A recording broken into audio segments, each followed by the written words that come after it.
Hello दोस्तों, आप सबको आपका YouTube चैनल में स्वागत करता हूं। मैं रंजन कुमार पंडा। आज एक इम्पोर्टेंट चीज टॉपिक का पर डिस्कशन करेंगे। पीपीएफ के बारे में डिस्कशन करेंगे। इसका पूरा डिटेल्स में डिस्कशन करेंगे, कैसा उसका प्रोसेस है, कैसा ओपनिंग उसका अकाउंट खोलेंगे, कौन कौन एलिजिबल है, सारा इसका ऊपर डाउट क्लियर हो जाएगा। पीपीएफ जो लोग खोलना चाहते हैं उसका क्या बेनिफिट है, टैक्स में क्या बेनिफिट है, सारा चीज इसमें कवर करेंगे। एंड तो पूरा देखिए, इसका ऊपर कोई डाउट नहीं रहेगा, पूरा कॉन्सेप्ट आपका क्लियर हो जाएगा पीपीएफ अकाउंट का ऊपर। ठीक है, आज डिस्कशन करेंगे पीपीएफ। ये पीपीएफ क्या है? पब्लिक प्रोविडेंट फंड है। ये आपका देख सकते हैं आपका स्क्रीन के ऊपर। मेजर बेनिफिट इसमें क्या क्या है? रिस्क फ्री इन्वेस्टमेंट है। ये रिस्क फ्री इसीलिए है क्योंकि ये गवर्नमेंट का अंडर में है, गवर्नमेंट बैंक में होता है, इसलिए तो ये रिस्क फ्री है, कोई डूबने का चांस नहीं, ये रिस्क फ्री है इसीलिए। उसके बाद टैक्स फ्री रिटर्न, इसमें जो रिटर्न मिलेगा यानी जो आप इंटरेस्ट अमाउंट मिलेगा, इसमें बेनिफिट जो मिलेगा, ये आपका टैक्स फ्री है, टैक्स इसमें लगेगा नहीं। और इसमें क्या रिबेट मिलेगा, अंडर सेक्शन 80C में आपको टैक्स में रिबेट मिलेगा। फीचर्स अभी डिस्कशन करेंगे। पीपीएफ अकाउंट का फीचर्स क्या है? पहला प्रिंसिपल अमाउंट। प्रिंसिपल अमाउंट क्या है? मिनिमम आपको 500 रुपया जमा करना पड़ेगा, मैक्सिमम साल में 1,50,000 जमा कर सकते हैं, यानी इन्वेस्टमेंट कर सकते हैं साल में। आपको कितना इंस्टॉलमेंट में पेमेंट कर सकते हैं? 12 इंस्टॉलमेंट में आप पेमेंट कर सकते हैं, यानी साल में आपको 12 इंस्टॉलमेंट देता है फैसिलिटी कि आप पेमेंट कर सकते हैं। मिनिमम 500 रुपया, मैक्सिमम आपको साल भर में 1.5 लाख, उससे ज्यादा नहीं जमा कर सकते हैं। जमा करेंगे उसका पर इंटरेस्ट मिलेगा नहीं, और उसका टैक्स बेनिफिट भी 1.5 लाख तक ही मिलेगा, उससे ज्यादा नहीं मिलेगा। यहाँ पे पूरा क्लियरली देख सकते हैं कि 12 इंस्टॉलमेंट आप साल भर में 12 इंस्टॉलमेंट में आप पेमेंट कर सकते हैं। ठीक है, और आपका जो अकाउंट को एक्टिव रखने के लिए हर साल आपको जमा करना पड़ेगा मिनिमम 500 रुपया, मैक्सिमम 1.5 लाख। ठीक है, नेक्स्ट फीचर के बारे में बात करेंगे, लोन एग्नेस्ट इन्वेस्टमेंट। इसका एग्नेस्ट में जो आप इन्वेस्टमेंट कर रहे हैं पीपीएफ अकाउंट में, जो अमाउंट को जमा कर रहे हैं, उसका एग्नेस्ट में आप लोन उठा सकते हैं। लेकिन कब उठा सकते हैं? आपका 3 साल जब तक खत्म हो जाएगा, जब 3 साल शुरू होगा, यानी 3rd ईयर से लेके 6 ईयर एंड तक, अब उस बीच में आप लोन उठा सकते हैं। उससे पहले आप 3 साल से पहले आप लोन उठा नहीं सकते हैं। 3 साल से लेके आपका 6 ईयर तक आप उसी बीच में आप लोन उठा सकते हैं। उस लोन आपको कितना 36 मंथ में आपको लोन का टेनर जो है आपको 36 मंथ है, उसको आप 36 मंथ का अंदर में लोन को चुकाना पड़ेगा। उसमें कितना आपको लोन मिल सकता है? यानी आपका जो टोटल अमाउंट जो इन्वेस्टमेंट की है उसका 25%, और आप जितना अमाउंट क्लेम कर रहे हैं आपका लोन के लिए, जो लोअर आएगा उतना ही आपको अलाउ होगा। नेक्स्ट एलिजिबिलिटी क्या है? एलिजिबिलिटी के क्राइटेरिया क्या है? कौन कौन एलिजिबल है उस अकाउंट खोलने के लिए? इसमें इंडियन सिटीजन, रेसिडेंट सिटीजन इसमें खोल सकता है पीपीएफ अकाउंट। उसका खुद का नाम में खोल सकता है। माइनर भी खोल सकता है इस पीपीएफ अकाउंट में, लेकिन इसको ऑपरेट करेगा उसका पेरेंट्स उसका ऑपरेट करेगा। माइनर भी खोल सकता है इस अकाउंट को, पीपीएफ अकाउंट को।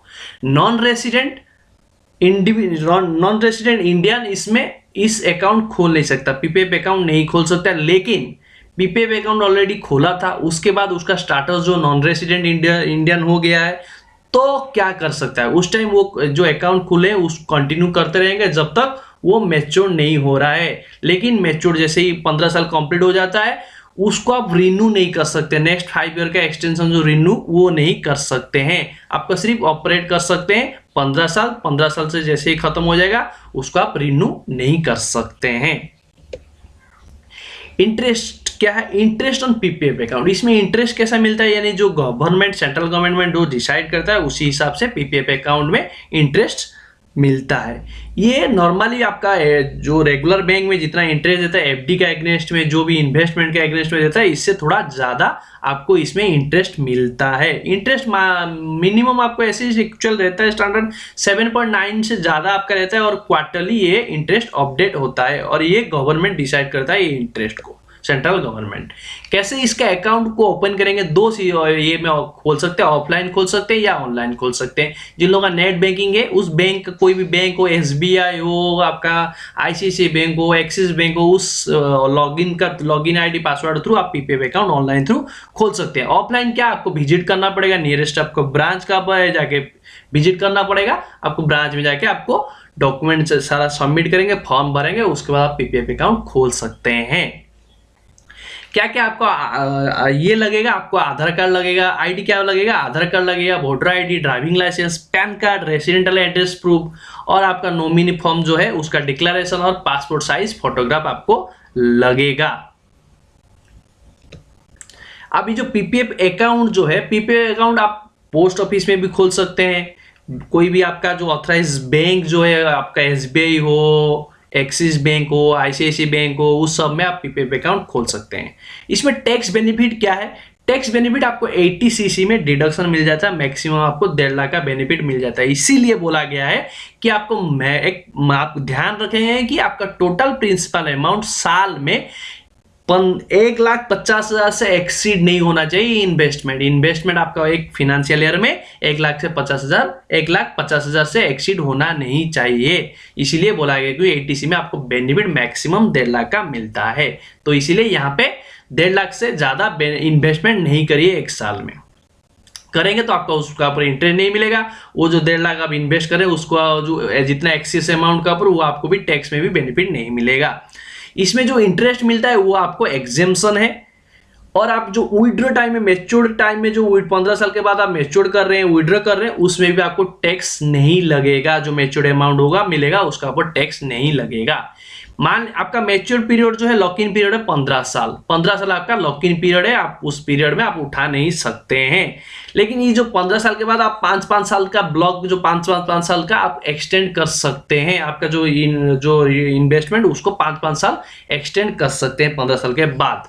मान लीजिए आप अकाउंट ओपन किए 1 जून 2020 में, आपका अकाउंट्स ओपन किए, तो आपका लॉक इन पीरियड जो 15 साल कब से शुरू होगा?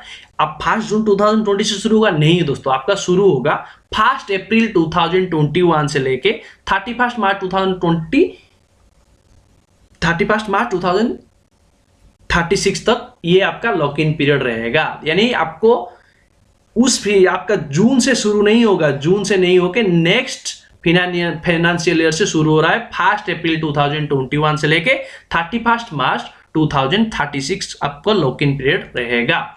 इसमें पार्शियल विड्रॉल अलाउ है। कब से आप विड्रॉ कर सकते हैं? 7th ईयर या उसके बाद आप जो इन्वेस्टमेंट किए 7 साल या उससे ज्यादा आपका ईयर जैसे ही क्रॉस हो रहा है तब आप पार्शियल विड्रॉल कर सकते हैं। साल में इसमें बोला गया है कि साल में एक ही बार आप विड्रॉ कर सकते हैं। यानी आप विड्रॉ करेंगे पार्शियल विड्रॉ 7 ईयर या 7 ईयर से ज्यादा ईयर हो जाएगा इन्वेस्टमेंट, तब जाके विड्रॉ कर सकते हैं। इनएक्टिव कैसे हो जाता है आपका अकाउंट? आप मान लीजिए मिनिमम जो 500 रुपया बोला गया है कि साल में आपको मिनिमम 500 जमा करना है, आप जमा नहीं करेंगे साल में तो आपका अकाउंट इनएक्टिव हो जाता है। तो उसको फिर रिवाइज कैसे करेंगे? इनएक्टिव को कैसे फिर ये करेंगे, एक्टिव करेंगे? तो आपको क्या करना पड़ेगा ना, एरियर आपको पेमेंट करना पड़ेगा 500 रुपया पर फिनेंशियल, जितना साल डिफॉल्ट हुए हैं। मान लीजिए आप 5 साल डिफॉल्ट हुए तो 500 × 5 आपको 2500 रुपया आप क्या करना पड़ेगा, एरियर पेमेंट करना पड़ेगा। उसके साथ 50 रुपया करके पर फिनेंशियल ईयर डिफॉल्ट जो जितना फिनेंशियल ईयर है 50 रुपया करके आपको पेनल्टी भी पेमेंट करना पड़ेगा। पेमेंट कर देंगे तो आपको एक्टिव हो जाएगा आपका अकाउंट। प्री मैच्योर जो आप करेंगे, क्लोज करेंगे आपका अकाउंट, आपका मैच्योर नहीं हुआ है, 15 साल नहीं हुआ है, उससे पहले आप विड्रॉ कर रहे हैं, क्लोज कर रहे हैं अकाउंट, तो इसमें कर सकते हैं कि आफ्टर 5 इयर्स कंप्लीट होने के बाद आप विड्रॉ कर सकते हैं। इसमें भी कंडीशन है क्या, 2 सिचुएशन में आप विड्रॉ कर सकते हैं। Serious illness of family member, आपका कोई मेंबर सीरियस इलनेस है, तो आप कोई तबीयत खराब है, सीरियस बहुत डेंजर में है आपका फैमिली मेंबर में, तो आप उस टाइम उसको मैच्योर कर सकते हैं आफ्टर 5 ईयर के बाद। और क्या ना, आप हायर एजुकेशन के लिए आप अकाउंट होल्डर जो हायर एजुकेशन के लिए चाह रहा है तो उसको भी विड्रॉ कर सकता है। माइनर केस में माइनर भी विड्रॉ कर सकते हैं जब हायर एजुकेशन के लिए जा रहा है, माइनर के नाम में अकाउंट होल्डर होगा। तो इसमें क्या 1% आपको पेनल्टी लगेगा। आप प्री मैच्योर कर रहे हैं तो प्री मैच्योर क्लोज कर रहे हैं तो आपको 1% करके पेनल्टी लगेगा। मान लीजिए 8% इंटरेस्ट है तो 1% कम में आपको पेनल्टी 1% करके 7% का हिसाब से दिया जाएगा। इस अकाउंट को आप ट्रांसफर कर सकते हैं। मान लीजिए कोई आप एसबीआई में रखें तो आप पोस्ट ऑफिस में भी ट्रांसफर कर सकते हैं। मान लीजिए आप एसबीआई में है, आईसीआईसीआई बैंक में जा सकते हैं, आईसीआईसीआई बैंक में एसबीआई में जा सकते हैं, ट्रांसफर कर सकते हैं। और ब्रांच भी आप ट्रांसफर कर सकते हैं। मान लीजिए इस ब्रांच में थे, मान लीजिए एक ब्रांच में थे, नेक्स्ट आपको दूसरा ब्रांच को आपको इजी हो रहा है तो दूसरा ब्रांच को आप भी ट्रांसफर कर सकते हैं। ठीक है दोस्तों, अभी समझ लिया। इसमें मैं बोलूंगा कि आप इसमें इन्वेस्टमेंट करिए, बहुत ही बेनिफिट है इसमें, लॉन्ग टर्म बेनिफिट है। आपको कोई हायर एजुकेशन के लिए आपका बच्चे के लिए करना चाहते हैं या आपको बुढ़ापा में हेल्प करेगा, आप सोच रहे हैं कि इसमें इन्वेस्टमेंट करेंगे तो बहुत ही बेनिफिट क्या है कि टैक्स में बेनिफिट मिलता है आपको, इसका पर लॉन्ग टर्म सिक्योर्ड भी है क्योंकि गवर्नमेंट का बैंक का अंदर में, इसलिए आपको पैसा डूबने का कोई चांस नहीं है। मैं बोलता हूं तो इसमें आप इन्वेस्टमेंट कर सकते हैं। ठीक है दोस्तों, इस वीडियो अच्छा लगा जरूर लाइक करिए, कमेंट करिए, ज्यादा से ज्यादा शेयर के लिए। आज के लिए इतना ही, फिर मिलेंगे नया टॉपिक के साथ। तब तक के लिए जय हिंद, जय भारत, बाय बाय।